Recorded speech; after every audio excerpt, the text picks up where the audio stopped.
They say small business is the backbone of America. So what's the best way to support a small business? It is to learn more about them and share with your family and friends. We interview founders from across the world who have started and scaled their business through the ups and downs, long hours, and the rewards that come from sacrificing their time to build their business. Welcome to First to Arrive, Last to Leave, the journey of an entrepreneur.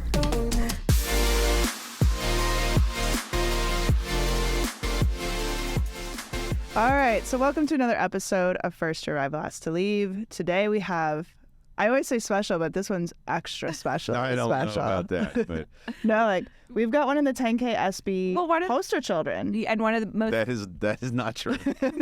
and one of my favorite people that I've met through this whole process. Yeah. Like I loved hanging out with you in DC. It was amazing. Yeah, we had fun. Yeah. So this, and I knew Ted. Well, I'll introduce you first before we start giving background. Yeah.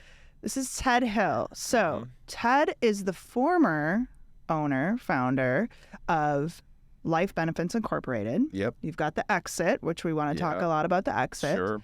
You're currently the vice president and head of employee benefits brokerage at Players Health. Yep. I want to talk about that because, like, you're supposed to be living the life. Why are you still working? But we can talk about. No, I should have, but no, I love. I mean, what am I going to do? Like, what do you do? Like, I probably gonna die with my boots on. You know, hopefully it's probably hopefully it's ski boots. Yeah. You know, really. Yeah. But I enjoy working. I enjoy helping people.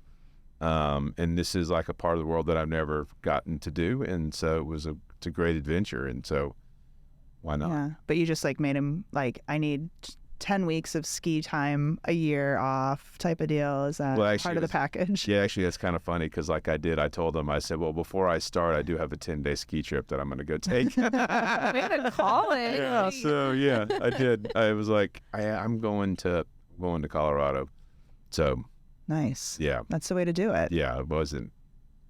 I got priorities too. You know? Hey, yeah. Skiing to me is a big priority. No, as it should be. So before we jump in, I want to go into like life benefits. You had been there for like, it wasn't a fresh business. You'd been there for 20 years. Yeah, 20 years. So talk a little bit about how you got into that and, you know, some of the, I don't want to go all ups and downs, but just a little bit about that journey as a business owner. Yeah, it was a lot of, it was a family run, owned and operated business. So family, like father, mother. I worked with my dad.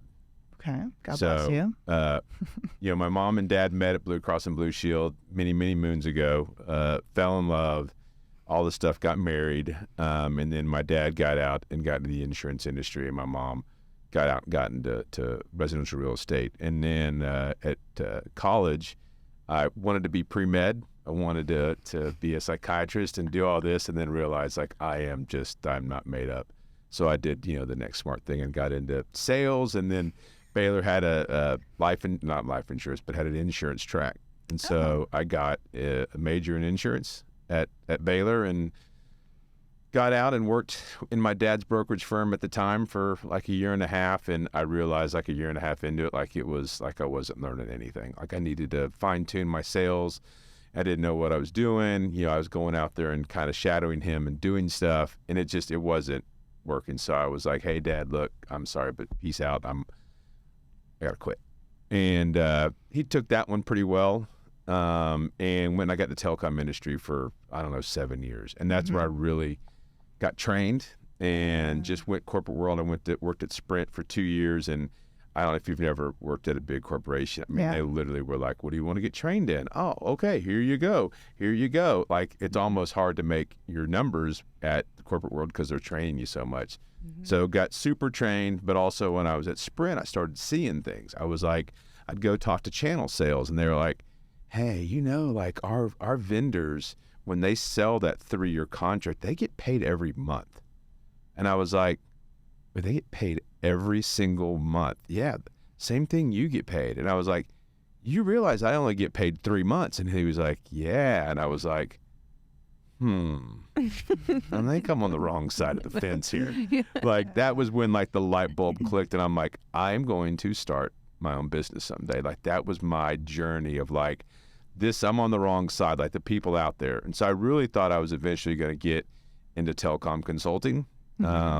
and go down that path. And that really was, I love the technology side. I love the nerdy, geeky stuff. I can get up on a whiteboard and nerd out with frame relay and talking about connections and, 256K here and megabits and all that kind of stuff. And, but for some reason, the telecom market crashed. Well, I think we all know why. When you look back on it, MCI and WorldCom killed it. And so the market kind of dried up real quick, and I just didn't know what I was going to do. And I just was like, I guess insurance, I didn't get to do what I wanted to do before, at Baylor and go the pre-med route. So same thing here. I didn't get to go the telecom route, so we'll fall back on insurance. And so I went and worked for a little group up in Frisco for a year, selling mini-med plans, but kind of getting back into creating mini-med plans and selling them and all that kind of stuff, just get my feet wet. And then I just decided that's not what I wanted to do, and what they were doing, I could do. And so I was on a ski trip. Seem to be talking a lot about skiing. Yeah. I see a pattern here. Yeah, I know. I do too. I like it do. Anyways, we're on a ski trip, and I told my dad, we were on shift, I said, hey, I want to run an idea by you. I want to start my own business. And he was like, great. Hey, what are you going to do? Insurance. And he was like, what? Are you crazy? Are you going to be my competitor? My competitor? He was working. He had sold his brokerage too. So I was going to ask you why you didn't go back and work for him. Okay. Yeah, he sold because when I was in telecom, things were going so well. Like I was like, I'm not going to go. I let my license lapse, all that kind of stuff. And I never really thought I was going to go back in the insurance world. And so then had a talk about it, and we started joking around about names and all this funny stuff. And he was like, I'm really not happy where I am either. And maybe we could do this together. And that was, 6 years into it, that was like the death of me. That was the commitment. Like that was like, because I would never wish anyone working in a family business together. It is not for the faint of heart. It is not easy. There's no real separation of family and business. And we struggled really, for the first 6 years, we struggled with that really, really bad. And so anyways, we started it. We started out as like the Hill Group, and then we were like some other name. And then we landed on Life Benefits, and it just stuck. And we just kind of started rolling down. And it was an interesting journey, and it was fun, and had thousands of challenges and thousands of arguments and thousands of things that we shouldn't have done. And then I got into Goldman Sachs and had already been trying to pull a lot of things from him. One of the biggest problems we had is that he still saw me as a son, not as a business partner. Interesting. Yeah, and so that was like really, really tough, and you can't do that. And then he also probably was protecting me too much, so I wasn't learning, and he wasn't letting me learn or going, hey, you need to go do 20 phone calls today. We need 2 appointments, or you need to do these proposals and do this. He wasn't doing that. And so we fought, and then we ended up starting to fight about things of like, hey, are we really making money? Like, how do we know we're making money? Mm-hmm. Don't worry about it. Don't worry. Call our CPA. Call the CPA, talk to him. And I would. The CPA would be like, well, this and that. Yeah, y'all are making money. And that he wouldn't give me a lot of details. And I was like, I want details. And then I wanted marketing. And then I wanted to get someone to help us do proposals and process paperwork and all that. And it was just, we kind of just started fighting all about this stuff. And then one day I took a executive leadership course at SMU. And through that, I met a guy here in Dallas named Jeff Strasa. And Jeff is a family counselor, but he's a family business counselor. Ooh. Oh. And so Jeff came in, and he basically just laid out a bunch of stuff for us to look at and do. And we probably met with Jeff for like six months, and it really just kind of changed the whole dynamic. It really put us apart, separated us as people. My dad kind of saw some things. He started giving way on some stuff. We ended up hiring a bookkeeper. We ended up doing some marketing stuff. So we spent a little bit of money to kind of get our brand and our image going well. And then I got to Goldman Sachs. He had decided he was going to, finally sunset out, and I was going to take over. But I still was like, what do I do? Yeah. How do I do all this? Like, I don't know what I don't know about small businesses. I mean, you could go to college, and they don't really prepare you all that well for running a small business. Yeah. So What changed for you with Goldman? Like, what were some of those like light bulb moments for you? Know your numbers. That was like the biggest one. And I go back on that all the time. Like, I knew our numbers. We had a bookkeeper. She was good. The CPA was my dad's friend. Kind of caused some problems because I wouldn't really get the full story. But the bookkeeper would show me some of the full story. But when I went to Goldman Sachs, there were people like going, you need to do QuickBooks Online. And then I would talk to my bookkeeper, and she'd be like, well, I don't do QuickBooks Online, so if you want to do that, you're on your own. And I was like, I don't want to be on my own. Yeah. I still need you, because I loved her. She was this old German lady, and she still had German accent, but she had this German, roughy attitude. She's a little scary, yeah. Yeah, but I loved her. Her name was Yuta, and I loved Yuta. And so she was great. But I was like, hey, all these people that were talking, you were like, QuickBooks Online, it'll change your world. And I was like, great, another software program. I got to go learn. It's tough. And it took me about 3 months to really get in there and figure stuff out and get stuff in there. Luckily, a friend of mine, matter of fact, a really good friend of my dad's that I had been hunting with back in high school and stuff, his son was a bookkeeper and just had moved into our building. And he was like, I'll help you get your QuickBooks set up and all that. And I was like, thank you. And he was half the cost of what my other bookkeeper was. So he got me all set up, and they just started doing all my journal entries for me, and he started just showing me little things to get set up. And then once I got in there, I could literally look every month and go, we're making money, we're not making money. Yeah. What did I do here? What do I do here? What are our expenses?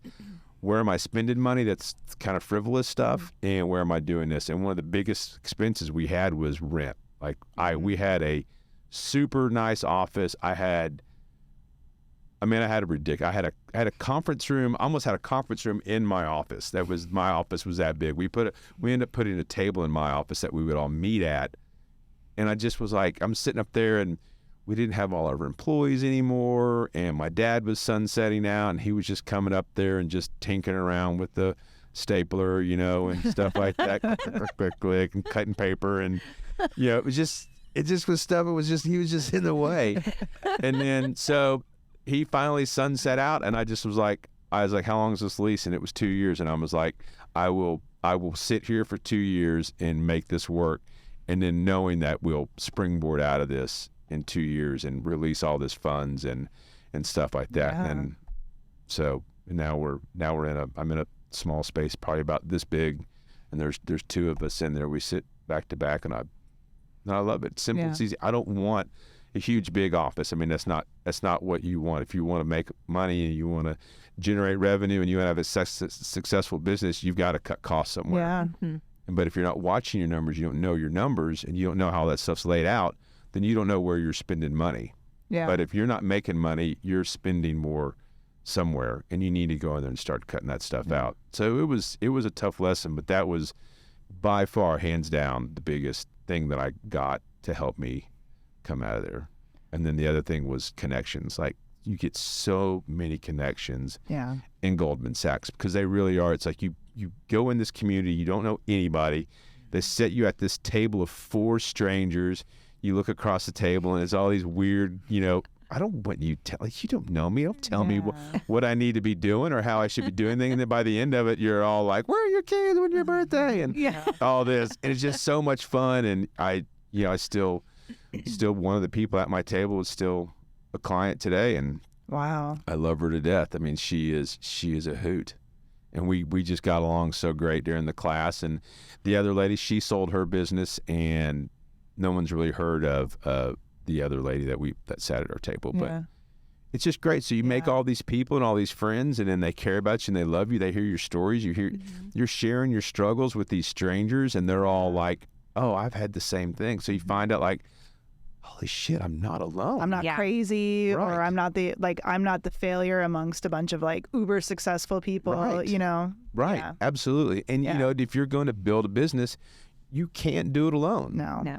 And so it's great to be a solo entrepreneur, but you're never going to make it big. No. And so you've got to do it with others, and it's either got to be, like y'all said, we were out here in the hallway talking, like someone's got to come in, you've got to give control of stuff, or you're just going to get tunneled and you're just going to go down this tunnel for the rest of your life. You've got to get people in, either 1099s to help you, or you've got to hire people to help you, and you got to have to hire, good talent And I would suggest you hire talent that is not your skill set, so that your skill set doubles when you hire somebody. Yes. And a lot of people don't think about that, but that was the other thing that in Goldman Sachs, we go through this whole module of, how to hire people and all that kind of stuff. And Yeah. so. And how, when you were going through the program, were you looking at a growth strategy to continue to scale, or were you already on that trajectory to sell? I thought I was going to be life benefits till I die. Like literally it really came, that whole thing came out of a loop. But when I was at life benefits, no, it was to scale. And I did scale. I gained a lot of business, and we reduced a ton of expenses going through the program and just starting to see things and working with like Deb Purvin and Paul and all them, and just having them just with their expertise and knowledge, just sharing everything was actually really, really helpful and eye-opening. Yep. And then we hired some people. I did let go of some stuff, and we outsourced stuff. We outsourced, our for the second time, we outsourced to a new, different broker, bookkeeper. That was really kind of it. I had no idea that I was going to sell my business. It literally came, it was a strange phone call that came one day. So we're going to talk about that, but I want to know like so you're kind of in this business for life. Your dad retires, you're on your own, you go through the program. How far in from that experience did you finally, like it was kind of like, I don't want to be on my own, versus where you kind of felt like you had this under control? Well, I don't know if you ever feel like you have it under control. I don't know if you ever have it under control. But, it's always. The balls were in the air and you had a good steady juggle on them. We'll put it that way. Yeah, it was probably, for me, like some people, like one of the ladies at my table, literally, I went and talked with her like 6 months after the program, and she was on like fire. Like, I've done everything, like my growth plan and all this kind of stuff. And I was like, you're amazing. But her company was probably about 40 people. So she had people, whereas there were two of us. So, and I went back. So I was a really small business. I had outsourced 1099 people.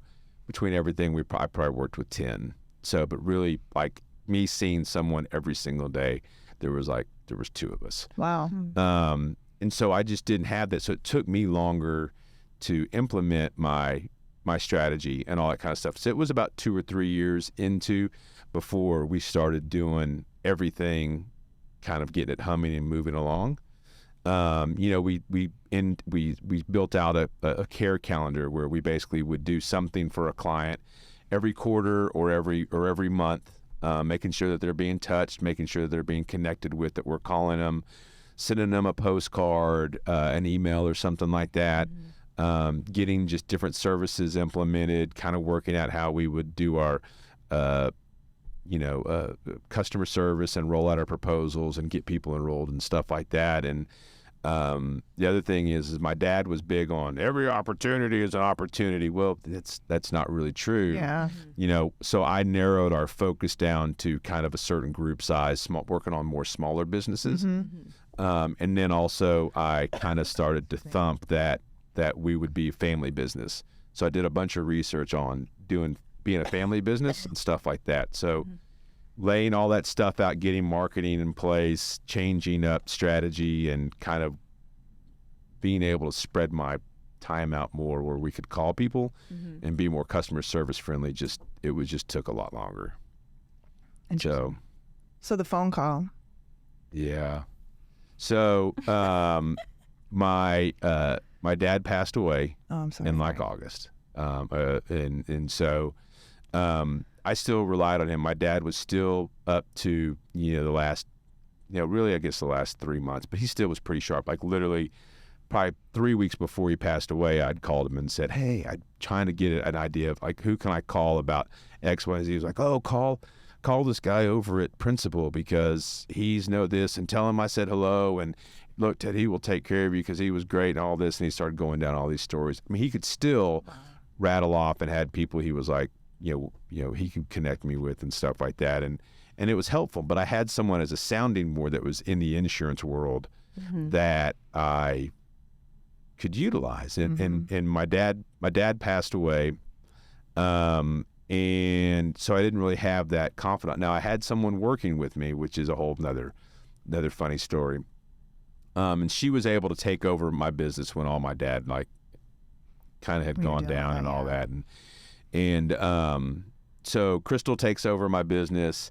I rush over, go help my dad, and he's passing away, and so I'm just kind of distraught for a couple of weeks, and kind of goes on, and then we get into October, and this guy that I went to college with, that I played rugby with at Baylor, and he texts me and goes, "Hey, do you got a couple of minutes?" And I was like, "What do you want, George? What's going on?" And he was like, "Hey, can I give you a call?" And I was like, "Sure." And he's like, "Hey, it's George. If you know him, George he's real gruffy. He's a good dude, one of the best guys I've ever known. And I owe him so much for this opportunity that I'm in." And he's like, "Hey, I met with these guys today and had lunch with them, and they've actually heard about you from someone else out in California, and they asked me if I knew you and what I thought of you, and he's like, they want to reach out and talk to you. Would you at least give them 5 or 10 minutes?" And Deb Purvin always said, never not talk to someone about selling your business. Like, always listen to every offer, no matter what it is, whether it's good or bad. You can always say no. Yeah. And I was like, you know what, George? Absolutely, I will totally listen to him. And so this guy named Naveen calls me, and Naveen's run in the entrepreneurial world, in the insurance world. He was the CEO over at Hallmark Financial and all this, and he said, "Hey, we have this thing called Players Health, and here's what we're looking to do. And do you have any interest on hearing some more about it and spending some time together?" And I said, "Look, I get hit up a lot, like brokerages, like all different brokerages are always trying to cannibalize one another. And they just had something a little bit different going on. Mm-hmm. It was kind of more in the sports world, which was really interesting to me. Mm-hmm. It was VC backed, which was really interesting to me. And it just had some pretty unique characters in there. And then what they needed was something I was like, I'm actually really good at that. And so we talked, and I wasn't really intrigued at first. But when we had the talk and I met Naveen and hearing him, I was like, this could be a pretty legit opportunity. And then from there, we went and met with the COO of the company. We had lunch and kind of bantered back and forth on insurance terminology and education and just having a bunch of questions. And, he basically was just kind of filling me out to make sure that he and Naveen, because what I ended up finding out is that Naveen he's the strategy guy. He is like, mm-hmm. I can see 3 or 5 years down the road and I know what we need to do. And then in the COO, David, who is also a phenomenal mind, he comes in and cleans up all the messes to make sure that we're going forward. So it's kind of like the Mardi Gras parade, Naveen is out there planning the parade, knows where it's going to go. Everybody's going to have a good time, and David comes in and everyone's models and beads, and David gets to clean up. But they made a great team, and I was like, I see how y'all work together. And I said, I think this could be interesting. I said, because I do work alone, and I said, and I did miss my dad, and I still do, because he was just such an influence, even though, when we were working together, it was bad at times. I mean, it was so bad at times I quit for 6 months. Wow. And went into this horrible, we call it my gray period, which is for another whole day, what businesses and family businesses can do to you.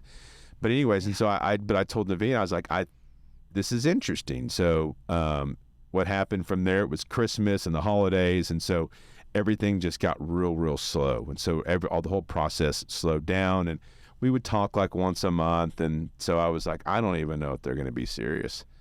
So then it was like January 15th, and he was like, hey, I'm calling. So we think we want to make you an offer. And I kind of was like, oh, great. And I wasn't like super excited, but I wasn't like super dead, but I was like, oh, here we go. And I was like, and so we started going down the process, and I luckily I made a couple of early mistakes, and then luckily in talking with like Deb and some other friends, I quickly circled back and made some corrective stuff, and we ended up agreeing to something, I don't know, sometime in like March, and then finally signed everything in April. What were the mistakes? My biggest mistake was I didn't write their offers down. I didn't spreadsheet it. It was a huge error. Because when I did and I started spreadsheeting everything, which, in insurance, all we're doing is spreadsheets. So simple. I am a master of anything simple on Excel. Me too. But like you go and you like get these like CPAs and all these people who like, there are some people who can go in there and like, it is like, Excel is massive. And I know, but I'm really good. But so I was so mad at myself. I'm like, I live in Excel every day. Like, what have I done? Like, so I went through and I realized that their offers had gotten worse when I thought they were getting better. And I was like, I gotta. Interesting. Yeah. And I laid it all out and I laid out my story and I was very well thought out and very analytical about it. And I said, this is what I've seen has happened. This is where I know what you're going to do. I know your runway that you want for my business and how long you need me involved. I said, so here's where we are. I think we've gone here, and we need to go here because I was like, when I made my offer, of course you're going to counter. We're going to do this back and forth a number of times. I said we should be meeting in the middle. That's really where we should be going until we all get comfortable with something. I said, but you're not, and so they're like, all right, well, let us come back. And they came back and redid everything. And I made a couple other asks, a couple of ski trips, things like that. Yes.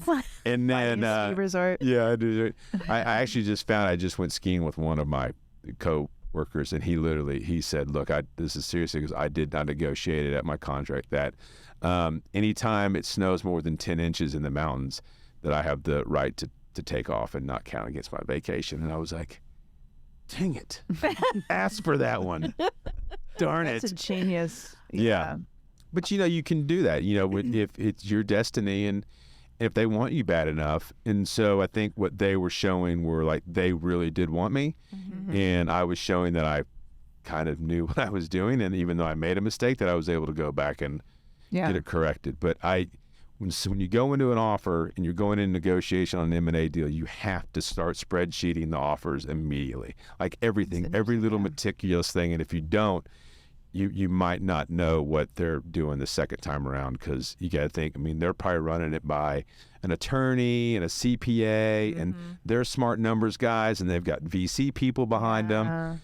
And then you're there at a table by yourself and your dad's not there. So I leaned on Deb Purvin like heavily during that, and I've told her. I said I told her this at a dinner table. I said I would not be where I am right now without the help of Deb Purvin, literally, and what she did for me in the time, and she's so patient. She's so smart. Amazing. She also owned a ski resort. We just got to throw that in there, Yes. Yeah, and so. She was wonderful. It was great. And she's like, Ted, you need to go get an attorney before you sign anything.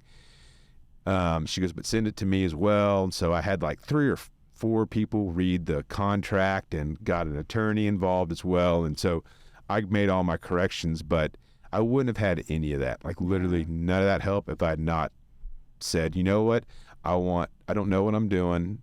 I need some help and I want to go learn. And Goldman Sachs is the place, and their program's the place to go do it. Because none of that would have happened. I wouldn't have been able to have grown my business and gotten people in place that I needed in place to help me grow and to be a better company. I would not have had people like Deb Purvin or Paul that I could have talked to. Yeah. And I wouldn't have met great people. To have conversations with. There are people to tell me to use QuickBooks Online, and it might be daunting to learn it to start out with, but once you get into it, it literally will show you like where you're making mistakes. Yeah. So it's been an interesting journey for sure. Yeah. Go ahead.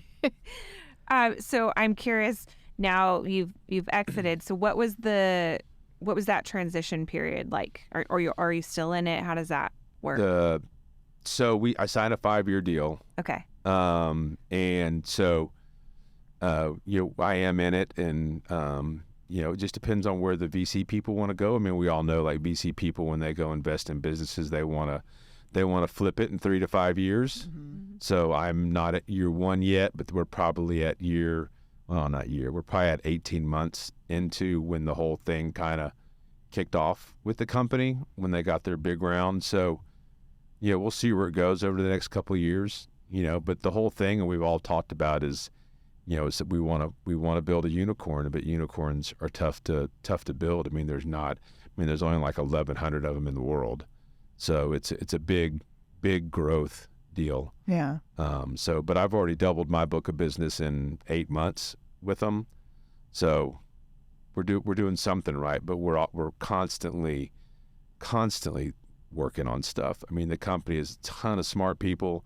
My team is phenomenal. My team is not really doubled, but the people I have access to, I have so many smart people that I have access to. So it makes it good working in the sense, but I will tell you what, I sure wish I could go back to making my own damn decisions. So I was going to ask that. What's it been like going from running your own business to employee? No, that is not. That's the knife in my side. That is shit. That is hard. That is. Yeah.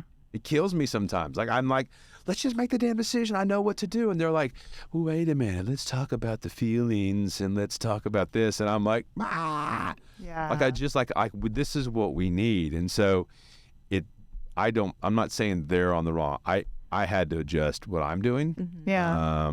Which, I think is really the way it should be. If you're getting frustrated, it's usually because you don't have the smarts to know, like to go and communicate what you're doing. So just pause, be quiet, work on yourself and go from this. I'm having to work on myself a lot on how to kind of do that because I'm not used to it. For 20 years, I either fought with my dad on this, you're a jerk, no, you're an idiot, get out of here, that kind of stuff, or I made the decision on my own, and I was like, no, I know where to go, I know what to do here, I know what to do here.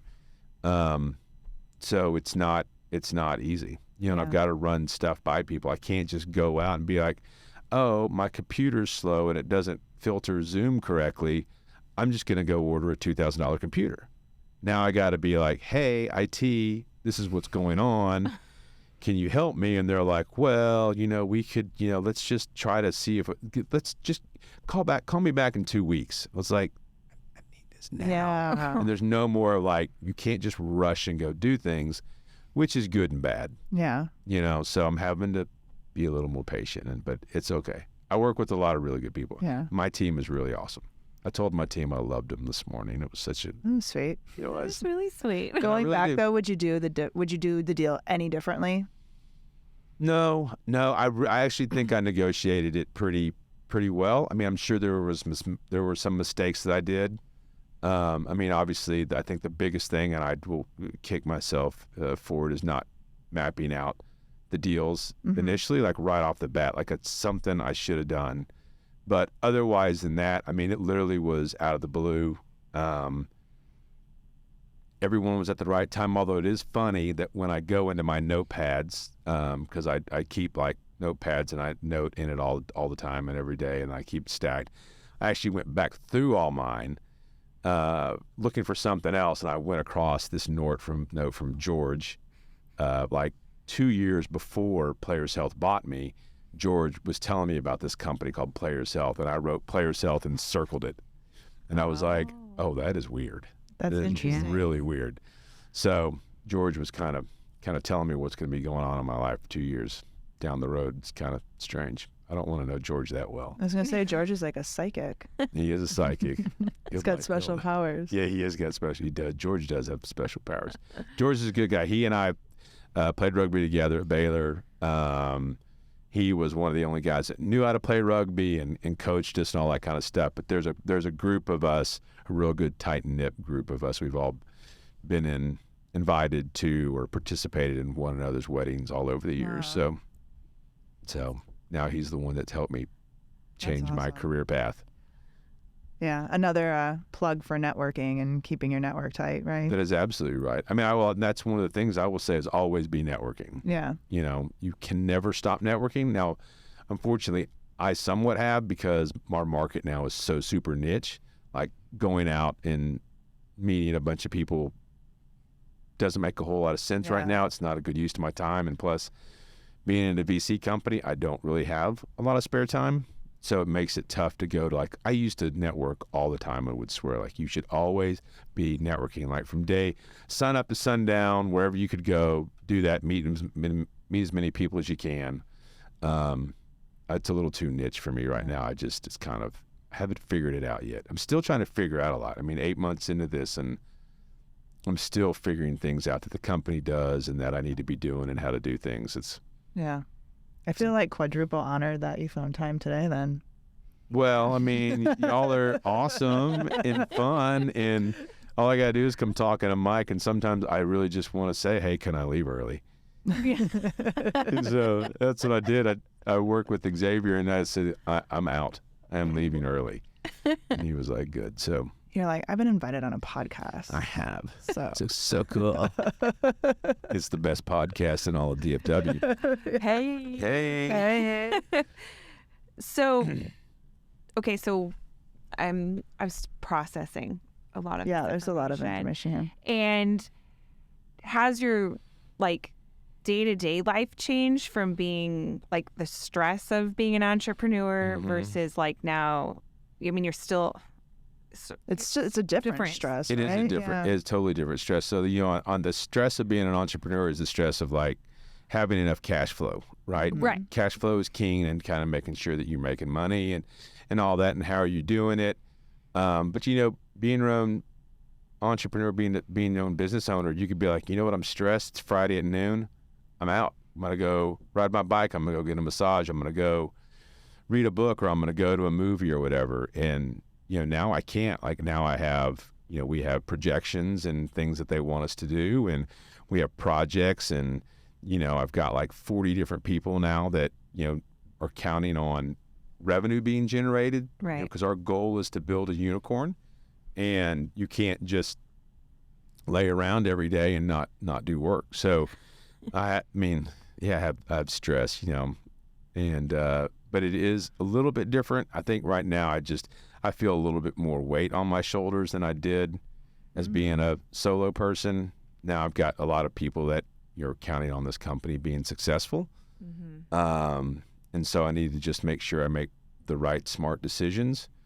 But then it's also, you've got tasks, you have things you have to get done.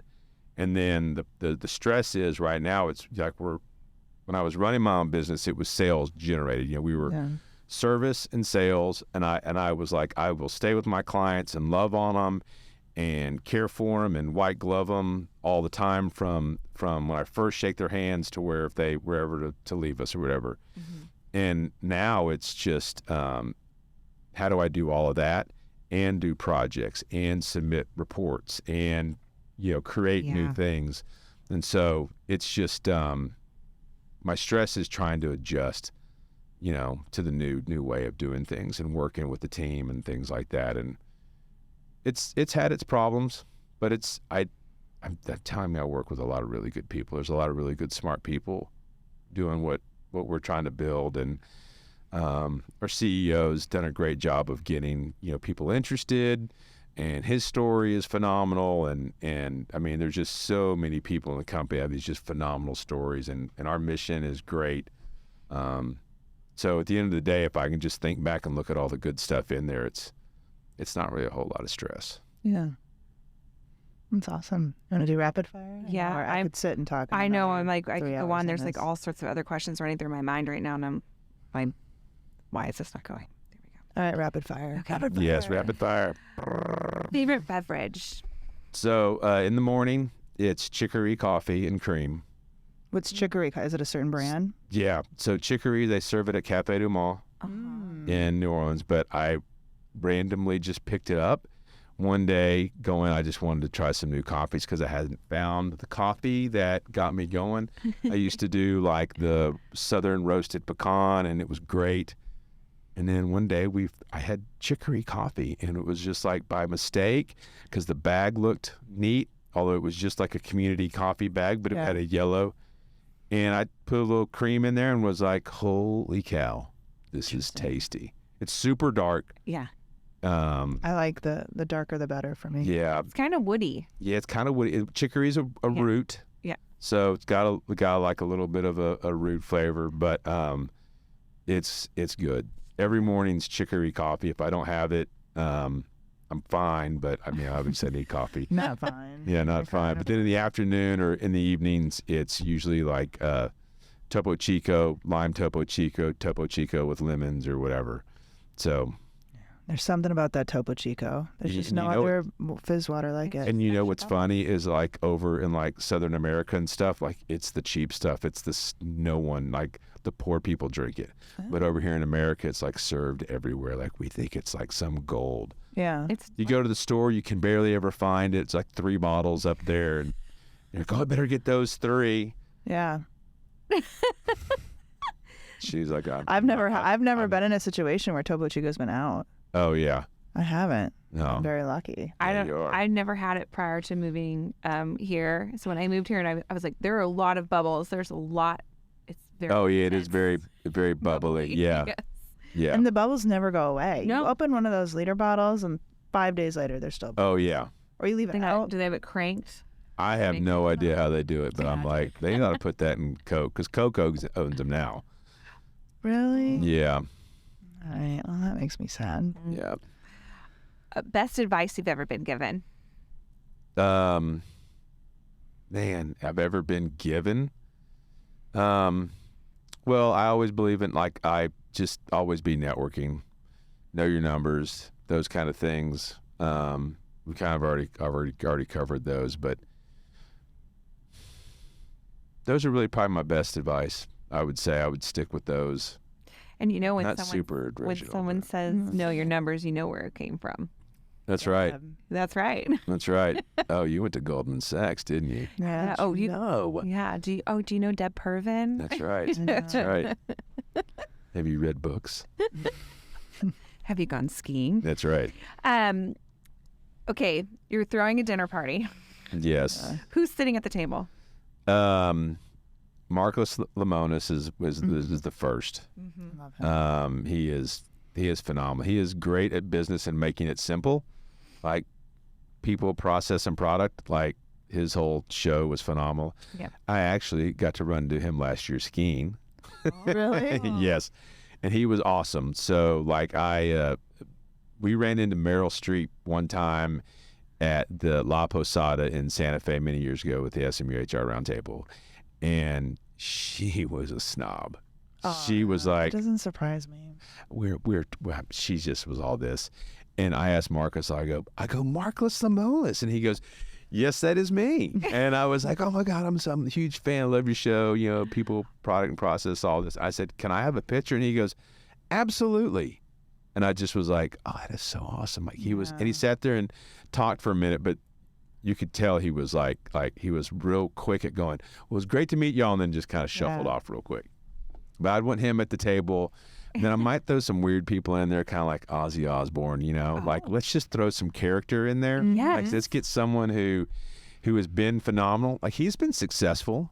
He might A little bit, yeah. a little bit of it strange in his earlier years, but That's his brand. I mean, he's 97, or I don't know, he's probably 97, but he's like old. Is he that I don't think he's that old. No, I think Ozzy, he's a if you're little listening, rough I'm so on sorry. the edges, though. Let's Google this. Let's Google but it. he's not in good shape. Yeah, but I'm gonna go with. still, he just came out with an album. Did he and really? It's actually pretty good. I'm gonna go with 77.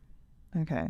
Okay. Keep asking. Yeah. You got? All right. Oh, 74. Oh, sorry. Oh yeah, dang, I was gonna say 74. Darn it. Oh my God, you had it. I was going older. He looks I was pretty going older. 96, though. It's Yeah. like he's pretty The eyeliner helps though.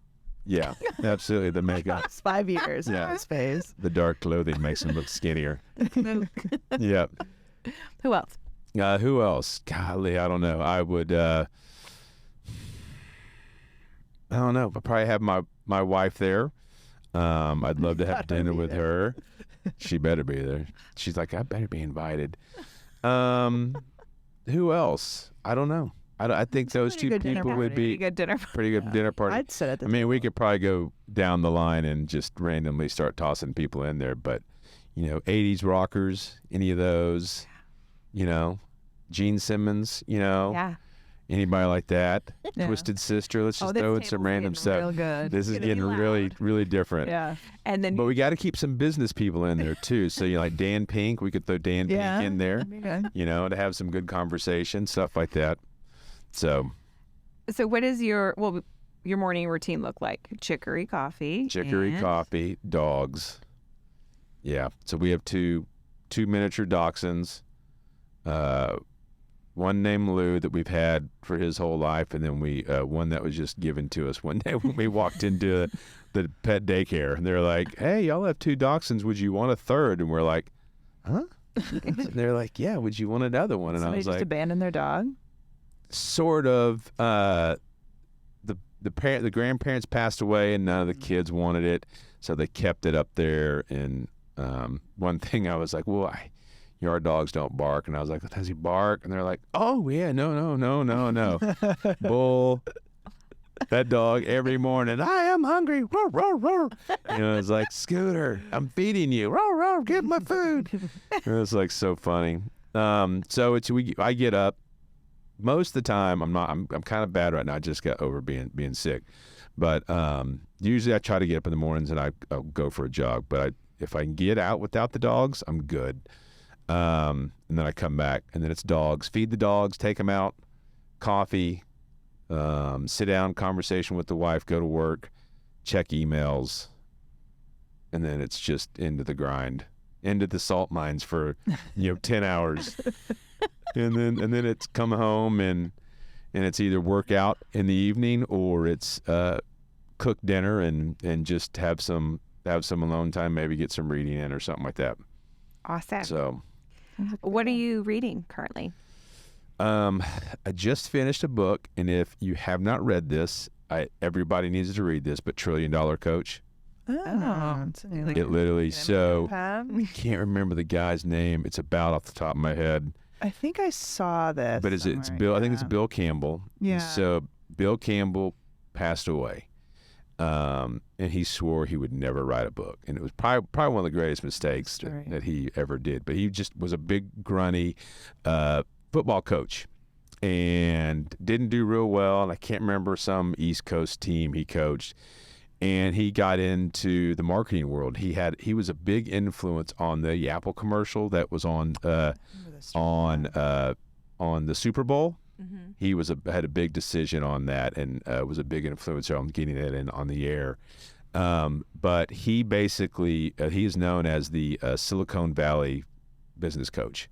So he, like any big name he spent time with, he had regular walks with Steve Jobs, Sarah Sandberg, all that. The list is amazing.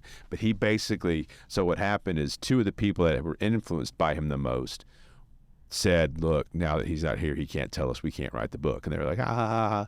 And so they wrote the book $1 Trillion Coach in honor of him, but so that his practices that he taught all these people weren't lost. And it literally is like the gold nugget of heaven. I'm like, it lays out so many great things, has so many good stories about that. They really kind of say that he was the one that had the most influence on formulating Google because he was working with everybody so much. Wow. And so they say that Google Works is really written about what he taught Google to do. But $1 Trillion Coach, hands down, like all the books that I've read, that literally is probably like the best. I've actually listened to it twice. I've read it, and I've read book summaries of it. I've never done that with a book before, but I have it is phenomenal. I love it. Currently going to put an Amazon cart. Yeah. Yes. Top bucket list item, and it has to be ski related. Oh, it does. Well, really, if it was ski related, it would be go ski in Chamonix. So go to France and ski. Or there's the one ski resort in South America that's got the yellow hotel at the base of it, and I can't remember the name of it off the top of my head, but it is another one. But skiing in France, would be a bucket list. Would you ever jump out of a helicopter? Sure. Or have you? Yeah, no, but plane, yes. Oh, okay. Well, Same type of thing. I would jump out of something. Where are we doing? Where are we going? Well, to ski. To ski? Yeah. Sure. I haven't hella skied, but that's another good bucket list. So are you saying you want to go skydiving? Yeah. When are we going? I want to go skydiving too. I've been. I've been. My dad. I should show you all the video. My video is absolutely hysterical. My sister went for her 18th birthday, and my dad's like, "I'll go if you go," and he thought I said no.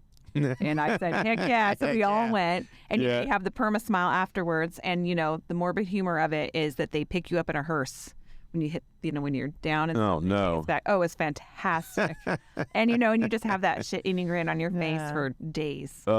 Yes, so I had mine videoed, and I'm up there, I'm on the plane, and they're like, hey, woo. I'm doing this, and they, piggyback, and they kind of turtle crawl you over, to the window, and I'm looking out, and all of a sudden I look down, and my eyes just go like huge. They're just like big bottles, and I'm like, oh my God, I'm going. And they're like, yeah, the guy's videoing it. He's like, yeah, we fall over, and I just go, and for some reason I'm reaching out for the guardrail in the sky to help me from falling, and I'm sitting here grabbing for this, and you just see this little motion, and I'm like, you watch the video, like, what guardrail are you going for, sir? Clouds don't have, it's whatever. And then you don't know that. And then it's like you're in a cloud. It's right. It's like 20 seconds later, and then all of a sudden I'm like, woo! Yes, this is awesome. But it's that first little. It is a panic moment. Like, but I would do it again. As a matter of fact, I have a certificate to go do it again. Is there Groupon? No, Do the Groupon. no, not a coupon. And I would recommend to anybody listening to this, do not get the coupon and go to that skydiving place. Go to some place that's very, very reputable. Yeah. No, but I bought they donated something to an auction, and I bought it. That's how I got it the first time. I bought it through a silent auction for a local charity. And then the second time I bought it through another big charity event. So. A guilty pleasure. No, it's peanut butter. Just so bad we can't even keep it around the house. Like, it has to be hidden. Like I love a spoonfuls. Yeah, peanut butter and like really bad jokes. Those two things and me those are my guilty pleasures. A bad joke while eating peanut butter. Yes. Is that like that's right. That is it. We are gonna have fun. Yeah, that's peanut butter and chocolate or peanut butter or anything. It's like been in my diet for like years, but I can't keep it around the house. Like, literally I will go and just devour it. It's tasty. It's a good guilty pleasure. Yes. Ted, my face hurts from laughing. It's so Awesome. Thank you so much for doing this. Thank you for being flexible. Yeah, y'all are welcome. Thank you. I appreciate it. Yeah. Well, thank y'all for having me. Anywhere, usually we ask people to, like, if they want to find out more, to send them anywhere to go, because I know you're... Well, you can connect with me on LinkedIn. I'm always happy to connect. And I used to say we'd go meet for coffee, and I probably would do that for just about anybody. Still, I'm a big believer in mentoring, and I think we should be mentoring people every day of our life and all that, but mentor them so well that those people that you mentor realize that a mentor helped them out, so they turn around. Mm-hmm. So when you're mentoring now, you have the chance to mentor 2 generations below you. So would probably, if I had schedule allotted, I'd go meet some people for coffee, but connect with me on LinkedIn. That's the best way to find me. Or you can go and find out more about Players Health at playershealth.com. Okay. It's been a good journey. It's been a good hour with y'all. Y'all are a hoot. And I hope there were some golden nuggets in there to change people's lives and make them be better, and onward and upward we go. Well, thank you. And we'll have all that at our notes page over at firsttoarrivelastleave.com. So, Ted, thank you. Y'all are welcome. Thank y'all so much.